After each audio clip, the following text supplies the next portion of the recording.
E olha só, mais alguns capítulos no último final de semana, meus queridos, do que eu venho chamando aqui, sem nenhum exagero, da guerra civil não declarada entre forças policiais e a bandidagem brasileira. Isso porque a segunda-feira, infelizmente, começou com uma ação que demonstra, mais uma vez, a absoluta ousadia e o atrevimento da bandidagem. Isso porque criminosos armados com fuzis até os dentes e explosivos também assaltaram um pedágio durante a madrugada e fizeram reféns na rodovia Padre Manuel da Nóbrega, na altura de São Vicente, no litoral sul de São Paulo. Só para vocês terem uma noção, pelo menos 10 homens participaram do assalto, 3h50 da manhã, quando as pessoas, enfim, estão ali com a guarda mais baixa. E, em nome da precisão, vale a pena mencionar, pessoal, que um suspeito morreu no local após esse grupo utilizar tantos explosivos para tentar arrombar o cofre. Ninguém foi preso até o momento e mais um capítulo dessa tragédia brasileira que está todo mundo refém. Já vou te acionando, meu caro Roberto Mota. De novo, parece repetitivo, vem dizendo, Brasil, cada vez mais um pesadelo repetitivo. Sua leitura desse caso, por favor. Bom dia, Marinho. Bom dia, nossa querida audiência. Mais uma oportunidade, Marinho, da gente demonstrar a falácia dessa narrativa que se ainda divulga no Brasil, de que o criminoso é um pobre coitado, que não teve oportunidade, estava roubando só para levar um pão para casa, não teve educação quando era criança. Imagina você organizar 10 homens numa operação como essa, utilizando fuzis, que são equipamentos que não são vendidos no varejo brasileiro, tiveram que ser importados. Essa é uma operação sofisticada, organizada e executada por bandidos que têm certeza da impunidade.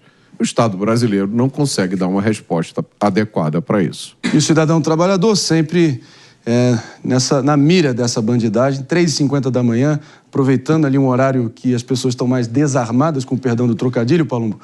E é isso, mais um caso desse ali em São Vicente, perto do litoral sul de São Paulo. Quem for para a Baixada Santista, que já foi um dos principais focos de violência aqui no estado de São Paulo nesse final de ano, ali para comemorar as festas, tem que realmente levar o protetor para as praias, né? No caso, São Judas Tadeu ou Santo Expedito. É isso aí. É isso? Exatamente isso. E, às vezes nem um carro blindado adianta alguma coisa, porque geralmente eles usam o calibre 5.56, 7.62 ou até as .50 que eles costumam furtar ou roubar carros blindados, faz um buraquinho nas SUV, coloca lá num tripé e ali fica indigesto, né? Isso era muito comum em meados do ano 2018, 2019, eu peguei muita ocorrência assim, eu lembro que a gente tinha pouquíssimo descanso, algumas trocas de tiro a gente evitava, porque a gente sabia que eles iam passar pela estrada, mas o risco de atingir terceiras pessoas era gigantesco. Eu me lembro numa dessas ocasiões aí no interior do estado de São Paulo, que eles explodiram 2 ou 3 bancos, depois se refugiaram dentro de um matagal, e o tiroteio foi entre o amanhecer. Foi muito complicado mesmo, muito difícil. Eram tempos difíceis, né? Enquanto isso, o nosso governo federal está preocupado com as armas não letais dos policiais e não se preocupa em arrancar essas armas aí que estão nas mãos de criminosos, né? Essa política que vem lá de cima do governo federal não está nos surtindo muito efeito. Ficar perseguindo CACs, ficar preocupado em dar armas não letais para os policiais é excelente. Mas e essa arma aí? Quem é que está tirando as armas lá do Rio de Janeiro? O Mota sempre fala da DPF 635 e eu conversei com amigos meus, entre eles o Sargento Portugal, que é um deputado do Rio de Janeiro. Ele fala que eles não conseguem entrar, eles têm que avisar. E quando avisa, o Mota sabe melhor que eu, porque ele é especialista em segurança. Você não pega absolutamente nada, você pega vento, né? Então a gente tem que rever isso o mais rápido possível. Este ano já tivemos diversos ataques, inclusive na rodovia Anhanguera, onde explodiram o carro forte. E aí a gente vê falas, inclusive, de ministro falando que o vigilante representa, muitas das vezes, um perigo para a sociedade se der arma para eles. É a única categoria que defende um patrimônio que ele nem sabe de quem é e não tem direito ao porte de arma de fogo. Aí fica difícil mesmo. Não, nem precisa ir para a rodovia Anhanguera, meu caro Paulo. Na própria rodovia Manuel da Nóbrega, fica claro que ali em outubro de 2021 teve uma ação muito parecida, carros incendiados, a praça de pedágio completamente interditada, enfim, motoristas rendidos e até todos os bandidos conseguiram fugir ali pelo Rio Casqueiro, que é ali muito perto, nessa região de São Vicente. Teve até um policial fora de expediente que reagiu a um assalto em fevereiro desse ano, também nessa praça de pedágio. Acabou matando um dos bandidos, os outros 2 fugiram. Então não é um caso isolado, é um foco constante dessas ações criminosas. Pepe, o que você achou? Mais um caso que a gente está vendo de criminalidade na rodovia, né? A rodovia que antigamente era um lugar relativamente seguro. A gente está vendo cada vez mais os bandidos queimarem carro forte na rodovia e agora roubar dinheiro do pedágio, não é? Infelizmente, esses casos estão cada vez mais normal. E aí eu volto a falar, não é? É um absurdo esses bandidos numa rodovia teoricamente bem mapeada, bem controlada, bem monitorada, conseguir fazer isso, né, às 3h50 da manhã e conseguir fugir. Como pode? Como pode? Cadê a força de segurança? É bom lembrar, Marinho, que toda concessionária tem um centro de controle e operação. Ou seja, a rodovia toda ela é monitorada, tem câmeras na rodovia toda, não é? Então, com toda certeza, em muitos casos, inclusive, é bom lembrar, tem policial no CCO, que é o Centro de Controle e Operação das Rodovias. Como pode os bandidos chegarem lá, conseguirem render os praças do pedágio e conseguir explodir e gerar o caos nessa localidade? Como pode? A facilidade que eles têm. Nós temos que cobrar dos governadores política pública concreta, né? Eu lembro que era política pública do Estado de São Paulo, por exemplo, fazer com que todas as pessoas conseguissem ter o tagzinho, né, do carro para não parar na praça de pedágio. E isso faria com toda certeza que não tivesse dinheiro físico rodando na praça de pedágio, que é, infelizmente, um motivo dos criminosos irem atrás. Roubar pedágio, pegar dinheiro e comprar armas ilegais, comprar munições. Então, faz necessária uma implementação de política pública clara para resolver a situação, que não dá para ficar desse jeito mais. Falam que a justiça tarda, mas não falha, né? Mas esse caso realmente faz a gente revisar esse ditado, porque, mais uma vez, só um dos criminosos ali foi encontrado morto ali nos escombros do edifício, depois das explosões que tentaram arrombar o cofre da concessionária, que é a Ecovias, né? Mas, de qualquer maneira, o cidadão não aguenta mais ficar paralisado. Tudo bem que 3h50 da manhã, mas imagina o caos que foi instaurado, toda a apuração que está sendo feita por ali.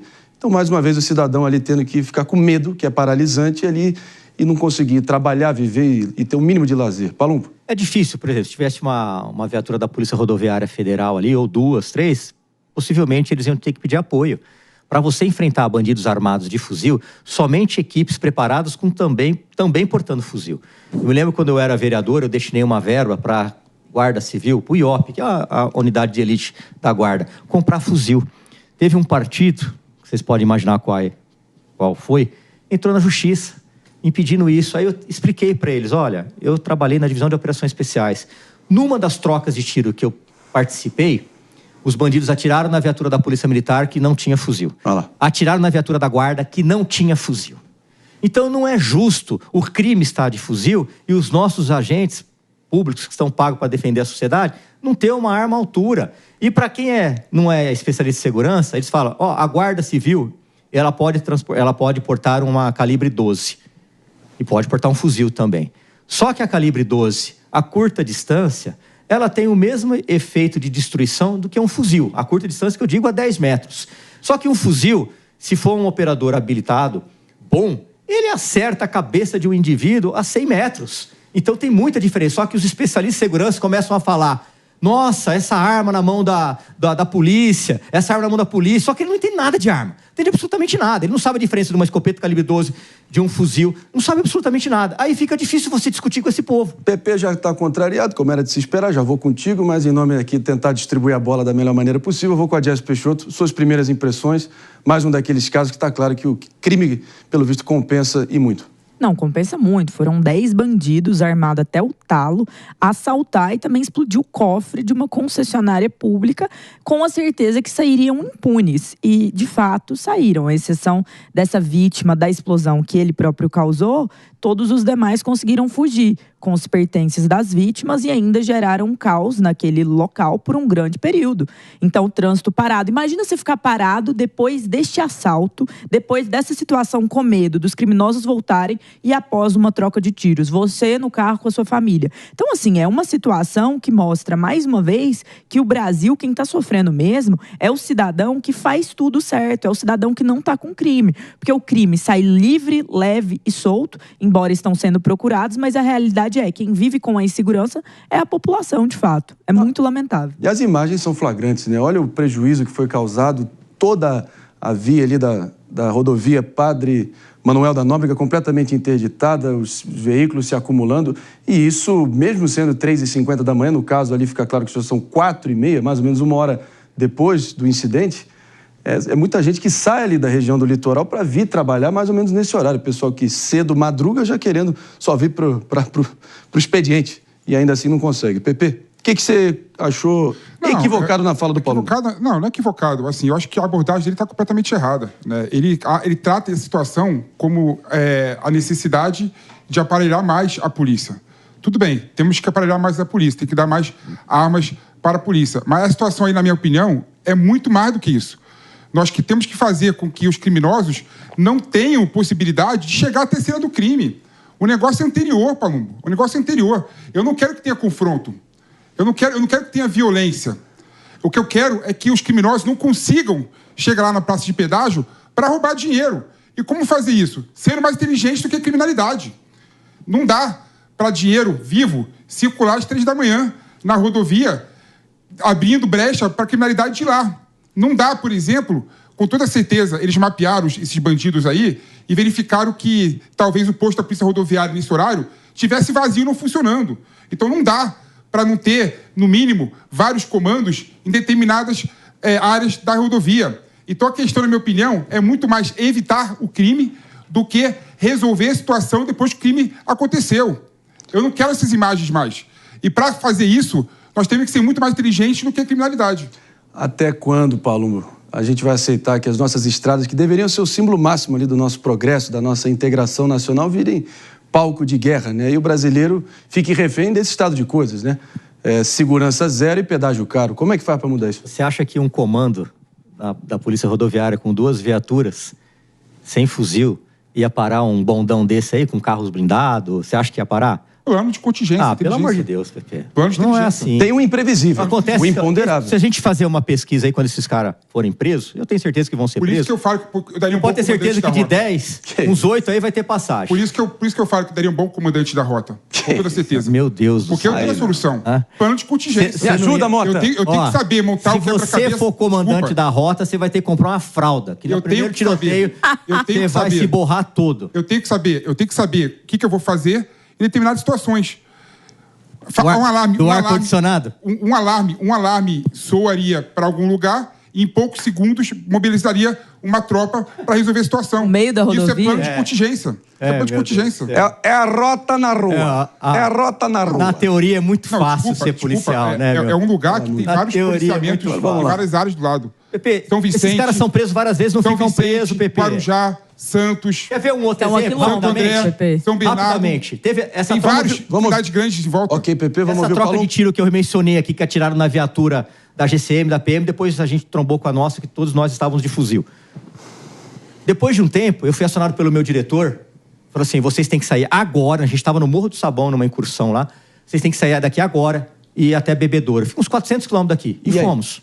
400 quilômetros? Chegou lá, troca de tiro, morto. Um dos presos tinha sido liberado pelo Poder Judiciário e estava nessa troca de tiro, que eu acabei de mencionar aí, que deram tiro na GCM. Aí fica difícil. Você pode montar o plano de contingência que você quiser, que não vai dar conta. Se o Judiciário não ajudar, segurança pública se faz com o Legislativo, com leis pesadas, na minha opinião, o Executivo fortalecendo as polícias e o Judiciário não oferecendo café e suquinho para o preso na audiência de custódia. Então, fica claro, está escancarado para todo mundo ver já há muito tempo, com ali alguns band-aids ao longo do caminho, mas o cidadão está largado à própria sorte. Não só dos criminosos, né, Mota, mas também de um sistema que falha em providenciar o mínimo de segurança e com essas frestas e toda essa leniência criminal e penal que acaba gerando situações como essa que o Palumbo trouxe. E tema esse que você explora com muita contundência. O que você acha? O Palumbo tem razão, o PP também tem razão. O que acontece é que hoje no Brasil você tem, de um lado, a polícia enfrentando os criminosos, do outro lado você tem os especialistas em segurança pública e os bacharéis em direito. O sujeito que fez uma faculdade de direito e acha que porque ele fez a faculdade de direito, ele sabe combater o crime.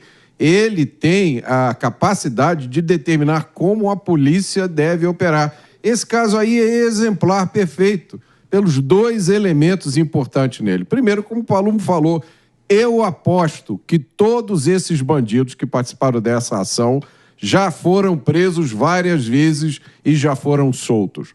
Foram soltos por quê? Porque a nossa legislação é leniente, os nossos legisladores não têm a mínima ideia do que acontece nas ruas ou têm essa visão equivocada dos bandidos, e a nossa jurisprudência é, como o Palumbo descreveu, é cafezinho e casaquinho. O segundo elemento muito importante dessa ação aí é que esses criminosos utilizaram fuzis e explosivos, provavelmente contrabandeados aqui para o Brasil. Então, nós temos um governo federal que não cuida, não consegue impedir que essas coisas entrem no Brasil, mas agora quer tomar conta das polícias. E as garras do crime, por óbvio, não se limitam apenas a essas ações pontuais, devastadoras aí nas nossas rodovias, que se tornam rodovias da morte, sinceramente. No momento são 10 horas e 17 minutos. A gente quer provar para vocês que não está restrito apenas aqui ao litoral paulista e vamos diretamente ao norte do país, onde uma facção da Venezuela, meus amigos, cruzou a fronteira e já domina vários bairros de Boa Vista, capital de Roraima. Só para vocês terem uma noção, a facção criminosa venezuelana El Tren de Aragua aproveita acordos e parcerias com o próprio PCC e com o Comando Vermelho, pasmem, né? E vai aí expandindo o domínio na região. Pessoal, só para vocês entenderem como essa crise migratória da Venezuela não é só também um problema que parece distante, que não tem a ver com a gente, eu ouvi de amigos meus, Jess, nos últimos dias, que já tem gangues venezuelanas tomando várias comunidades carentes, sabe onde? Chapecó, no extremo sul, extremo oeste catarinense, no sul do Brasil, para você entender como que o tamanho do problema. Sua visão. Não, então aqui a gente vê, né, a organização do crime organizado, porque essa gangue em questão, El Tren de Aragua, ela já, na região ali de Roraima, ela já tem parcerias, ou seja, acordos com o PCC e com o Comando Vermelho na região. Então, o crime conversa, o crime tenta criar uma condição para que ele se potencialize, André. E não vamos nos enganar, eles têm um plano de expansão. Então, o Ministério Público de Roraima, eles alertaram sobre os planos de expansão dessa gangue, que assustadoramente tem como marca da forma como eles executam o esquartejamento. Então, é uma situação muito grave que nós vemos essas gangues se expandindo e dominando esta região, mas também que, como você disse, elas têm esse interesse no restante do Brasil. Essa gangue em questão está na Colômbia, está no Equador e agora busca o Brasil como mais um território de domínio. Com certeza, isso é um problema de segurança pública que precisa ser endereçado e está ligado a um controle das nossas fronteiras. Por que eu digo isso? Porque existe uma facilitação por conta da situação de calamidade pública que a Venezuela vive graças ao ditador Nicolás Maduro, de muita gente vindo para o Brasil. E nesse fluxo, sim, vieram também alguns e vários, não estou falando que todos os venezuelanos no caso, mas alguns criminosos dessa gangue que hoje estão na região ali de Boa Vista tocando terror. E isso é realmente lamentável. Por isso é importante ter o controle ali de quem está passando pelas fronteiras. Não, essa facção, a Tren de Aragua, já está ali dominando, assim, severamente Chile, Peru e Colômbia, aqui no nosso continente. Brasil agora, Equador também vendo o problema começar a iniciar, mas foi muito mencionada essa facção por ninguém mais, ninguém menos que Donald Trump, meu caro Mota, durante a campanha presidencial americana, dizendo que células dessa facção já estão tomando vários bairros no Colorado, por exemplo, no interior americano, para você ver o tamanho desse problema. Sua visão. Marinho, nas 2 últimas semanas eu fiz 2 apresentações em eventos empresariais falando sobre o cenário geopolítico mundial. E quando eu falo aqui da América Latina, eu sempre digo a grande presente ameaça às democracias, ao Estado de Direito nos países da América Latina é o narcotráfico, que está infiltrado nas instituições, em vários graus, em alguns países, está quase dominando os países. Então, a gente não deve perder de vista o componente político de uma situação como essa. Do mesmo jeito que várias atividades criminosas recentes aqui no estado de São Paulo têm como alvo claro o governador Tarcísio de Freitas, pelo destaque que ele tem atingido, da mesma forma, na América Latina, junto com as atividades criminosas, está indo um componente político e eu ainda não vi a maioria dos líderes, dos estadistas aqui da América Latina acordar para esse problema. O buraco é mais embaixo. Pepe, como é que você está vendo isso, essa questão do crime transnacional? A gente parece que é coisa de filme, uma coisa distante, uma coisa quase que fantástica, fantasiosa, mas acaba que vai espetando medo em comunidades das mais carentes. O prefeito de Pacaraima que teve aqui outro dia, que eu diga. Ou o povo de Pacaraima, o sofrido povo de Pacaraima, é uma banda de fascistas xenófobos, vendo todos os serviços públicos essenciais sendo tomados por imigrantes ilegais nesse drama humanitário. Mas muitas vezes infiltram-se células terroristas como a Trem de Aragua. Como é que você está vendo isso? Aquilo que eu falo sempre, Marinho, infelizmente, né, o crime organizado, as facções criminosas, elas não são mais localizadas em determinado estado. Pelo contrário, né? O PCC, por exemplo, está em 24 estados da federação. O Comando Vermelho está em 23 estados da federação. Tem várias organizações criminosas de fora do Brasil, aqui no Brasil. E tem PCC em outros países do mundo. Então, a gente não combate a questão do tráfico de drogas somente com política localizada. A gente tem que ter política transnacional também.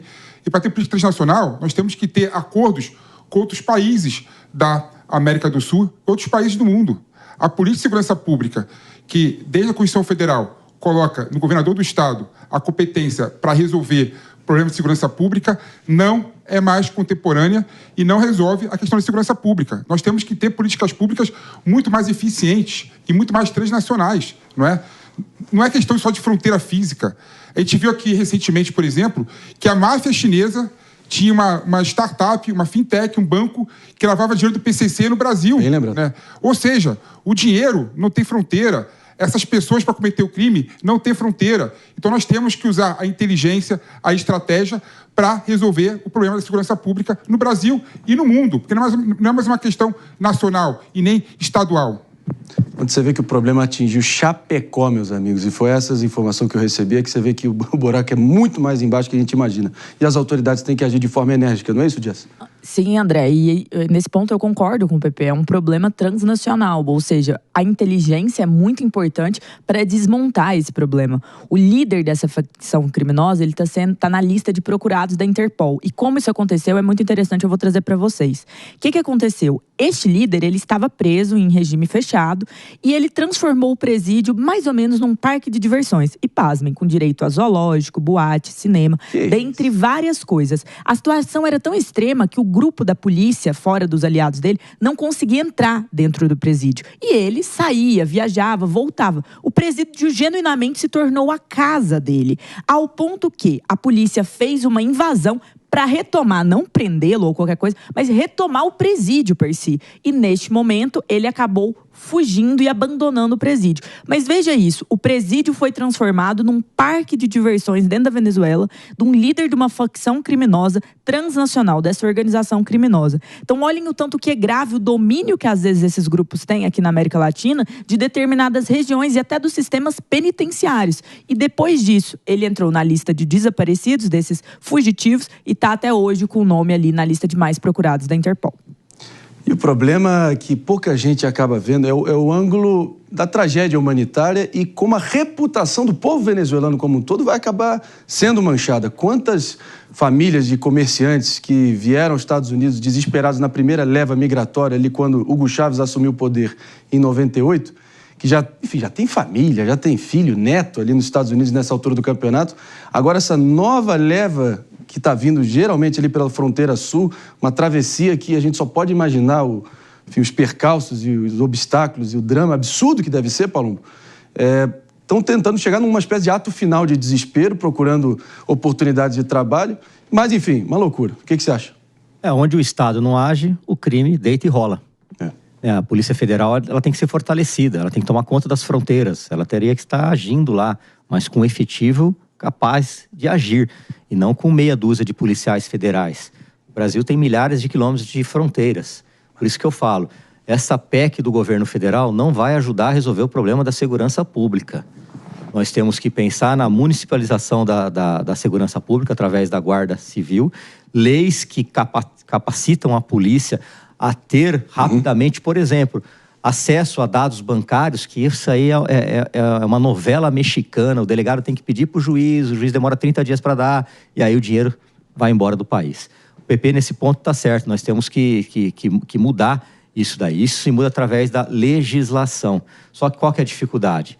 Tem alguns partidos políticos que não desejam isso de jeito nenhum. Infelizmente, é uma batalha para se conseguir alguma coisa. Haja visto o que está acontecendo aqui na cidade de São Paulo, onde um mesmo partido político que entrou contra as minhas emendas para a Guarda Civil também entraram agora contra o prefeito Ricardo Nunes, não querendo mais aquela Câmara com reconhecimento facial, aonde já foi preso, inclusive, estupradores que estavam em unidade básica de saúde. Agora, por que não querem esse tipo de Câmara? É um absurdo isso. O Brasil já refém dessa guerra civil não declarada que a gente vem mencionando tanto.